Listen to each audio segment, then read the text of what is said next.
Hello everyone, Radhe Radhe, जय श्री कृष्णा। कैसे हैं आप सभी लोगों का मेरे चैनल में एक बार फिर से मैं स्वागत करती हूँ।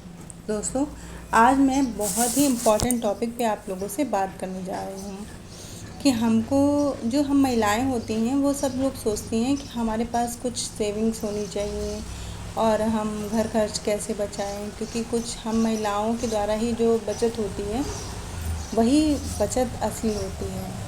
और हम लोग इस पर अच्छे से अगर काम करें तो हम लोग अच्छा पैसा सेव भी कर सकते हैं। और लाइफ में सेविंग बहुत ज़्यादा ज़रूरी होती है और सेविंग करके ही हम अपने बड़े बड़े गोल्स को अचीव कर सकते हैं। तो मैं आपको पॉइंट वाइज कुछ चीज़ें समझाऊंगी।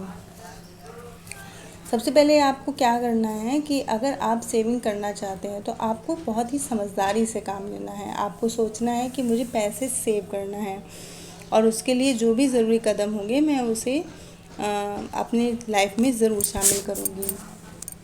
समझदारी से अगर आप काम लेंगे तो ज़रूर आप पैसे सेव कर सकते हैं। अगला पॉइंट है चाहत और ज़रूरत में फ़र्क करना।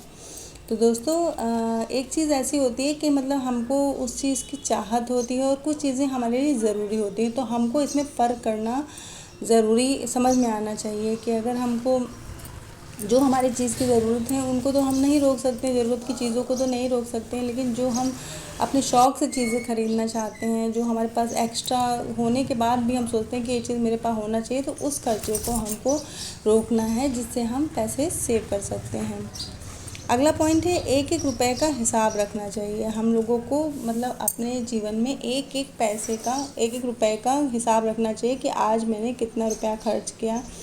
और अगर आप इसके लिए एक डायरी बनाते हैं तो वो भी आपके लिए मदद करेंगी। अगली पॉइंट है आपको अपना एक अलग से गुल्लक बनाना है और रोज़ उसमें कुछ ना कुछ पैसे ज़रूर सेव करने हैं। तो आप देखेंगे कि महीने के लास्ट में या 3 महीने या 4 महीने के बाद आपने काफ़ी कुछ पैसे सेव कर लिए हैं। तो इससे आपका पैसा सेव भी होता रहेगा और आपको ज़्यादा पता भी नहीं चलेगा। तो चौथा पॉइंट है आपको जो है कपड़े हमेशा बजट में ही ख़रीदने हैं। आपको जैसे कि कभी कभी ऐसा होता है कि हम लोग मार्केट जाते हैं कि अपने शौक़ के लिए हमको ज़रूरत 2 कुर्ती की होती है और 2 साड़ी की होगी और हम लेके बहुत सारे आ जाते हैं। तो आपको बजट में ध्यान रखना है कि हमको जितना ज़रूरत है उतने ही कपड़े ख़रीदें। जैसे हमारे पास अगर 4,000 का बजट है तो अगर हम 4,000 की एक साड़ी लेते हैं तो मतलब उसमें हम 2,000 की 2 साड़ियाँ भी ले सकते हैं, जो कि वो भी अच्छी होंगी पहनने में और हमारे बजट में होंगी और 2 साड़ी हो जाएंगी हमारे पास। बच्चों को भी हमें मनी सेविंग के बारे में बताना है। और अगला पॉइंट है कि हमको वेस्ट चीज़ें, जो हमारे घर में वेस्ट चीज़ें हैं उन्हें भी रीयूज़ करना सीखना चाहिए। जैसे कि हमारे घर के पर्दे अगर ख़राब हो गए हैं तो हम अच्छे मार्केट में मटेरियल आ गए हैं, उनसे अगर हम पर्दे सिला सकते हैं तो सिला लें, तो वो हमें सस्ते भी पड़ेंगे और अच्छे भी लगेंगे। तो ये सब चीज़ें अगर हम यूज़ करते हैं और घर में पुराने कपड़े पड़े जो कपड़े होते हैं उनसे हम लोग कुशन्स बना लें, तकिया बना लें, तो ये सब भी सेविंग का एक अच्छा तरीका हो सकता है।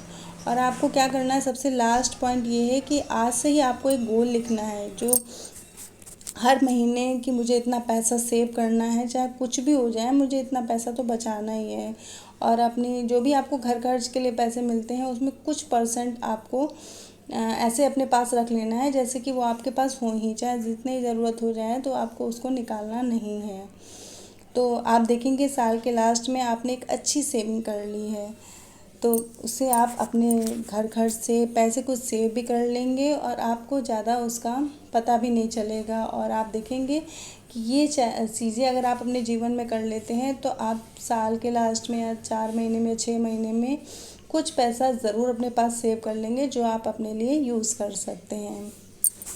तो यही थी आज की छोटी सी वीडियो। प्लीज़ मेरे चैनल को लाइक कीजिएगा और सब्सक्राइब